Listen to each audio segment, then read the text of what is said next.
우리 불자님들이 자신의 죽음의 문제에 있어서 정말 아는 게 없구나. 그리고 그 가족들도 아는 게 전무후무한 거예요. 모르는 거예요.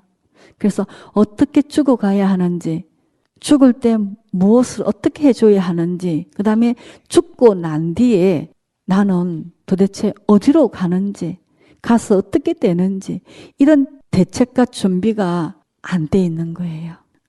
우리가 너무나 이 사는 일에만 어떻게 하면 잘 살아볼까, 여기에다가 포커스 맞추다 보니까 뭘 잊어버린다 하면 옛날 어르신들이 이런 말씀 하시더라고요. 생사가 대사라고.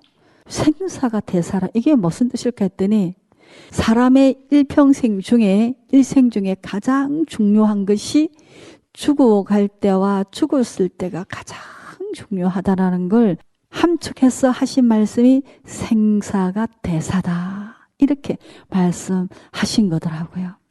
여러분, 생사가 대사라는 이 말씀에 공감하십니까? 정말 그렇게 공감하세요? 그러면 이 생사가 대사인데 이 대사를 치르기 위해서 여러분 준비는 하고 계십니까? 한 번만 하시는 것 같아. 여러분 준비하고 계세요? 네. 안 하고 계시죠? 정직하게 크게 대답 안 하고 계시죠? 네.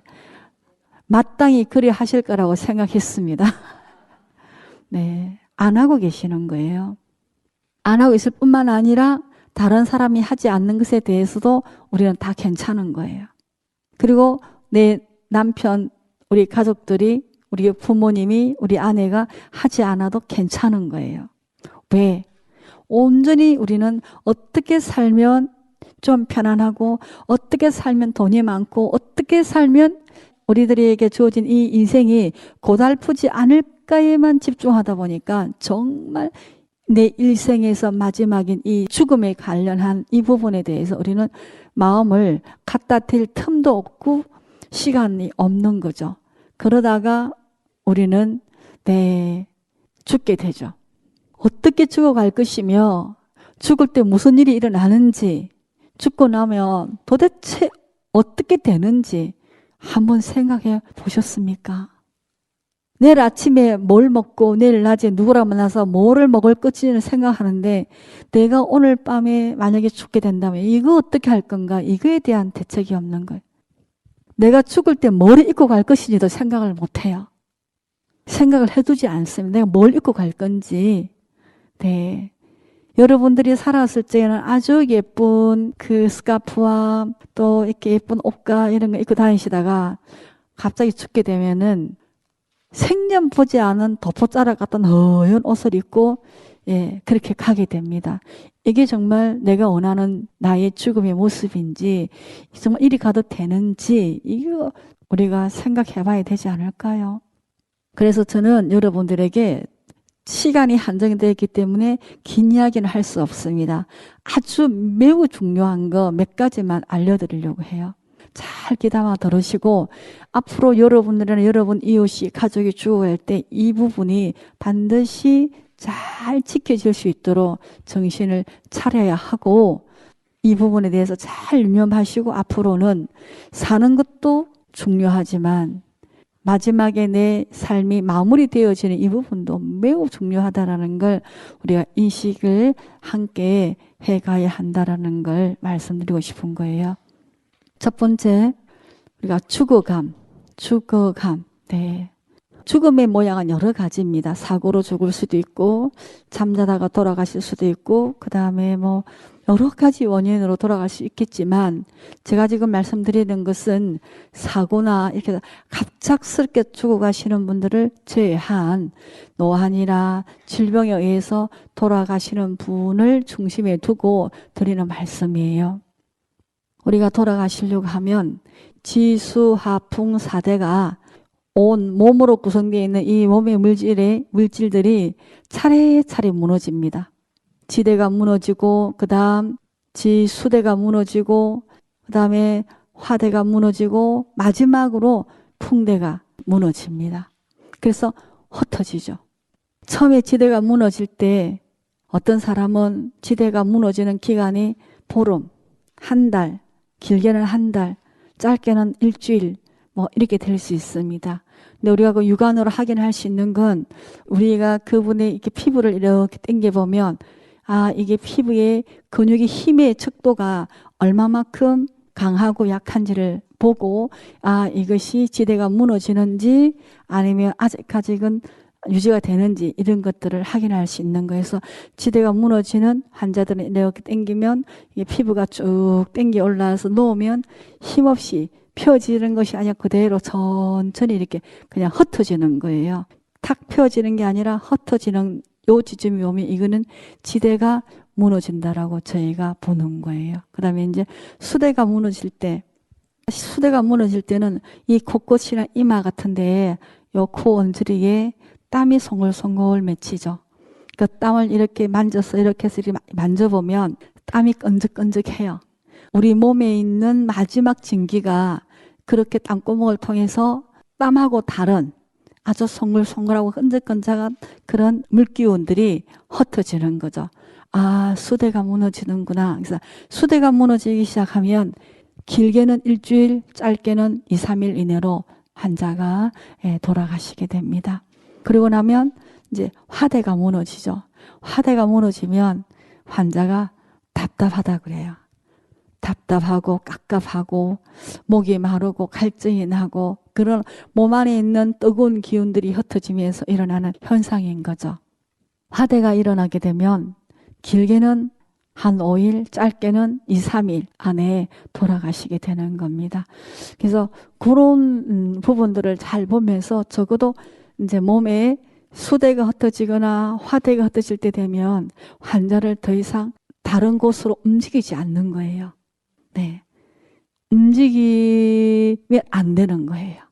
왜냐하면 이미 벌써 죽어감의 여정이 시작이 되었기 때문에. 근데 요즘에는 집에서 돌아가시려고 해도 자식들이 없고 병원으로 뛰어가지 않습니까? 그러니까 애초에 그냥 병원에서 돌아가시려고 작정을 하시는 거죠. 그리 하려면 그때쯤 되면 병원 1인실이나 특실을 빌려서 따로 모셔야 되겠죠. 따로 모셔서 그 마지막 여정을 잘 할 수 있도록 도와드려야 하는 거예요. 그 지점이 수대나 화대가 흩어질 때쯤 되면 이제 본격적으로 죽어감의 여정이 많이 진행이 되었고 그 죽어감의 여정 안에서 마지막 죽음까지를 잘 돌봐야 하는 그런 지점인 거예요. 네. 그래서 한 수대가 흩어지고 있다 싶으면 그때부터는 집이면 집, 병원이면 병원 1인실 딱 분리를 해서 그때부터 이제 우리가 그분이 잘 이제 이렇게 임종을 할 수 있도록 온 가족이 그리고 그분을 돌보는 사람들이 기도와 평화로움과 또 의식이 맑게 깨어 있도록 이렇게 이제 돕는 전문적인 케어가 들어가는 거예요. 필요한 거죠. 그리고 저희 병원에서는 이때쯤 되면 가족들하고 어떻게 장례식을 할 거고 어떻게 화장을 할 건지 매장을 할 건지 그다음에 다른 준비는 다 되어 있는가 또 수의는 어떻게 준비되어 있는지 또 가족 관계에는 별 무리는 없는지 이런 걸 다 점검하죠. 근데 여러분들도 그런 부분들이 좀 서로 가족 관계 안에서 이루어져야 한다라는 거예요. 그분이 돌아가시기 전에.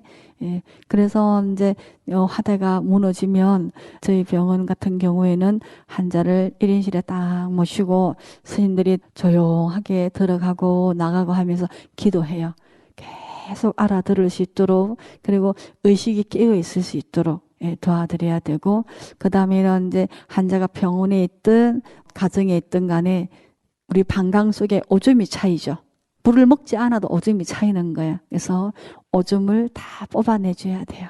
그 다음에 그 창자 속에 또 변이 또 차이 있을 수 있어요. 변도 미리 다 뽑아드리고 복수가 이만큼 차 있어도 복수를 적절하게 뽑아서 이 돌아가시는 분이 복수의 그 무게에 눌려서 고통스럽지 않도록 복수도 많이 조절해 줘야 되고 그래서 복수나 변이나 소변 같은 것을 깨끗하게 정리를 해주고 그 다음에 그 통증 같은 것도 최대한 조절을 해서 마음이 아픈 곳으로 가지 않도록 통증도 조절을 원만하게 잘 해줘야 되고 그 다음에 등이 베기거나 엉덩이가 아프거나 이런 또 괴로움이 일어나지 않도록 요도 폭신한 거 잘 깔아서 등이 베기지 않도록 도와드려야 하고, 또 이불은 아주 이 이불이 그람수로 1kg 이상이 넘지 않는 아주 가볍고 따뜻한 이불을 만들어야 하는 거예요. 그래서 우리가 사지의 힘을 잃어버리면 이 손가락 하나도 태산 같은 무게로 느껴지는 거예요. 힘이 없을 때는. 그래서 덮는 이불도 아주 부드럽고 무게가 나가지 않는 이불을 덮어드리고, 까는 거는 매우 폭신하고 따뜻한 걸 알아드리고, 그래서 돌아가실 여러분 부모님들에게 아니면 형제들에게 먼저 떠나시려고 하는 분이 계시면 다른 선물 아무것도 필요 없어요. 예, 아주 폭삭하고 따뜻한 담요, 그 다음에 아주 가볍고 부드러운 이불, 그 다음에 하대가 무너지잖아요. 그러면 막 답답해요. 그러면 옷을 다 벗겨버려요. 기저귀만 딱 채우고 뭘 입히느냐? 아주 편안하고 힘들지 않는 가벼운 면으로 만들어진 임종복을 그 적삼하고 바지를 붕덩하게 해가지고 고무줄 없이 붕덩하게 해서 끈으로 허리를 이렇게 조절할 수 있도록 만들어서 옷을 딱 입히는 거예요. 그거를 한 두 벌 해가지고 며칠 동안 입히고 씻어서 또 갈아입히고 이렇게 하면 되는 거죠. 그래서 그런 것을 선물을 해주면 참 좋지 않겠어요? 그런 부분들을.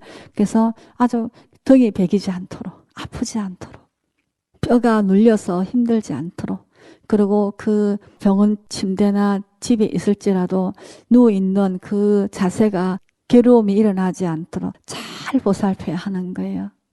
여러분들 손자, 손녀 태어나서 금방 태어난 아기를 보살피듯이 10배로 100배로 더 섬세하게 돌아가시는 분을 보살펴 드려야 하는 거예요. 그래서 화대가 무너지는 데부터 기도를 하기 시작합니다. 어떤 기도인가 하면 당신이 잘 깨어 있어야 합니다. 몸이 점점 죽음의 지점을 향해서 가고 있습니다. 어느 정도 지나면은 당신이 죽음이 일어나는 이런 어떤 과정을 경험하게 될 겁니다. 예. 그럴 때 놀라지 마시고 당황하지 마시고, 그럴 때 우리가 평소에 수행했던 연불이 연불, 진은이 진은, 참스님은 하도 다 면밀하게 잡고 서서 죽음이라고 하는 이 경계에 우리가 침몰되지 않도록 깨어있자라고 자꾸 밖에서 속삭여 주는 거예요. 그리고 부처님께 계속 기도해 드립니다. 이분이 죽음을 통해서 아주 멋지고 더 높은 차원의 아름다운 생을 받을 수 있도록 보살펴 달라고 기도를 하게 되죠. 그래서 그리 하면서 어디까지 가냐면 풍대가 사라지죠. 풍대가 탁 멈추는 지점이 심장이 멎는 순간이 풍대가 사라진다 그래요. 그래서 호흡이 들어간 호흡이 안 나오거나 다시 들어가지 못할 때, 그때 우리는 의학적으로 사람이 사망했다라고 이렇게 진단합니다. 예, 우리가 의학적으로는 그때 사망했다라고 보지만 실제로는 몸속에 의식이 담겨 있기 때문에 아직까지 우리가 불교적인 관점에서는 사망을 했다라고 보지 않는 거예요. 그래서 몸과 의식이 분리되는 시간이 필요한 거예요. 그래서 이 몸의 체온이 완전히 식는 그 시간이 어떤 사람은 8시간, 10시간, 15시간, 사람마다 다 달라요. 그래서 그때까지는 죽어가시는 분들의 몸을 움직이지 않고 그대로 두고 몸에서 따뜻한 기운이 완전히 사라질 때까지 그대로 뉘어서 그분이 몸으로부터 완전히 빠져나가도록 우리가 시간을 확보해 드려야 하는 거죠. 그 만약에 내가 죽노라고 정신이 하나도 없는데 막 흔들고 옆에서 울고 얘기하고 이러면 얼마나 정신없겠어요. 얼마나 산만스럽겠습니까? 차라리 저 들판에 나가서 언덕을 베고 죽는 게 훨씬 낫죠. 아무도 없는 곳에 가서. 왜냐하면 내 죽음에 방해가 안 되니까. 그러니까 한 분의 그 마지막에 임종 여정에 우리가 최대한 방해가 되지 않도록 그분의 죽음이 정말 죽음을 통해서 아주 온전한 다음 생을 잘 받을 수 있도록 하기 위해서는 정말 조심하고 준비할 게, 유념할 게 매우 많은 거예요. 그래서 첫 번째는 그 돌아가시는 그분이 계시는 그 환경이 아주 깨끗하고 정리정돈이 잘 되어 있고, 문소리도 잘 들리지 않게 고요한 상태에서 우리가 그분의 그 마지막을 기도와 그분이 깨어 있을 수 있도록 이렇게 대화를 통해서 함께 해주는 여정이 필요하다는 말씀을 드리고 싶은 거죠. 그래서 중요한 것은 지수 하풍 사대 중에 약 하대나 풍대가 무너질 때부터 시작해서 돌아가시고 난 이후에 적어도 이 몸속의 따뜻한 균이 다 사라질 때까지는 사람을 움직이지 않는다. 아주 조용히 하고 고요한 가운데 기도만 해드리는 거예요. 기도만. 목탁을 치거나 뭐 요령을 흔들거나 그러지도 않는 거예요. 그때는 다 입으로만 아주 조용한 목소리로 천천히 기도해 주는 거예요. 예를 들어서 남편이 돌아가셨다면 아내가 옆에서 앉아서 여보 이제 막 당신이 임종을 하셨어요. 제가 옆에 있고 누가 옆에 있는데 제가 이렇게 부처님께 당신이 어디로 잘 갈 수 있도록 이렇게 제가 기도해 드릴게요. 그러면서 천천히 말씀드리고 이 몸이 이제는 모든 기능이 멈추었으니까 이 몸을 빠져나와서 이제 우리가 다시 여러분들이 윤회를 할 것인지 아니면 극락세계로 갈 것인지 도솔천으로 갈 것인지 이것이 여러분이 임종하시기 그 한참 이전에 다 결정이 돼야 되는 거예요. 예, 그래서 내가 어디로 갈 것인지 어떤 생을 받을 것인지 이런 것들이 정리가 되어서 그때 지점에서는 그와 같이 되어지도록 밖에 있는 사람들이 그분을 돕는 거예요. 우리가 살아생전에 열심히 수행을 해서 생사가 둘이 아닌 것을 확인해 깨달아 버려서 생사에 걸리지 않거나 아니면 죽어갈 때 이렇게 죽음의 dur금을 잘 받아가지고 내가 생사로부터 벗어나서 왕생할 수 있거나 아니면 49제를 통해서 여러분들이 왕생할 수 있거나 이런 기회가 한 3번 정도 있다 합니다. 네, 그래서 가장 쉽고도 좋은 기회가 죽어갈 때 그때 그 죽음을 누가 도와주는가 또 내가 어떤 상태에서 내 죽음의 여정을 하게 되는가에 따라서 이게 결과가 달라지는 거예요. 죽어갈 때는 혀도 말려 들어가고 눈도 함몰되고 몸도 늘어져서 마음대로 움직이지 못하고 말도 잘 못해요. 그런 상황 안에서 옆에 주변 사람들이 시끄럽게 하고 또 나쁜 말을 하거나 싸우거나 가족 간에 갈등이 일어나거나 이러면 얼마나 마음이 불편하시겠어요. 그런 와중에 어떻게 부처님을 생각하고 연보를 할 수 있으며 어떻게 하루를 챙길 수 있고 어떻게 진언을 독송할 수 있겠습니까? 그래서 이 죽음의 여정을 죽어가기 이전에 죽기 전 이전까지의 고요한 상태에서 차분차분하게 죽음을 이제 잘 맞이할 수 있도록 여러분들이 준비를 지금부터 건강할 때서부터 수행을 통해서 준비하고 또 나는 뭐 어떻게 도솔천을 갈 건지 여러분들이 뭐 서방 정토로 가실 건지 아니면 다시 연애를 해가지고 이 세상에 와서 또 생을 또 살아낼 것인지 이런 것부터 먼저 확고하게 정해져야 할 거고요. 그리고 내가 적어도 입고 가고 싶은 옷은 내가 준비하는 게 참 옳아요. 네, 그리고 내가 내 영정사진이라고 걸고 싶은 내 사진은 내가 준비하는 게 저는 옳다고 생각합니다. 영정사진에 보면 딱 명함판 사진으로 이렇게 딱 해가지고 딱 같은 그런 것보다는 평소에 자유롭고 재미있고 행복했을 때 찍었던 사진으로 이렇게 걸어도 참 아름다워요. 어떻게 영정사진을 맨날 너무만 반듯합니까? 그리고 조선시대 때 천민들이 양반이 되기를 소망하면서 도포를 입고 우리가 임종을 해서 이렇게 그 매장을 했는데 지금은 세상이 달라져서 우리가 양반이 될 일도 없고요. 평소에 입어보지 않는 도포를 입고 갈 일도 만무하고요. 그래서 지금은 본인이 입고 가고 싶은 옷 있지 않겠습니까? 아주 예쁜 한복 두루마기나 또 한복으로 딱 안에 입고 바깥에 또 아주 단정한 두루마기 같은 거 우리 보살님들은 예쁜 한복 요즘에 계란복도 너무 이쁜 거 많지 않습니까? 그런 거 아니면 법복 깨끗하게 법복 해놨다 입고 가고 이렇게 자식들만 믿지 마시고 여기 우리 보살님 연세 많으시네. 보니까 옷도 내가 준비하시고 내 마음에 쏙 드는 걸로. 그 다음에 사진도 내 마음에 쏙 드는 걸로 해서 다 예쁘게 만들어 놓으시고 그 다음에 내가 마지막에 많이 아플 때는 내가 어디 가서 어떻게 내 죽음을 맞이할 것인가도 미리미리 얘기해서 다 준비해 놓으시고 이렇게 하고 편안하게 좀 사세요.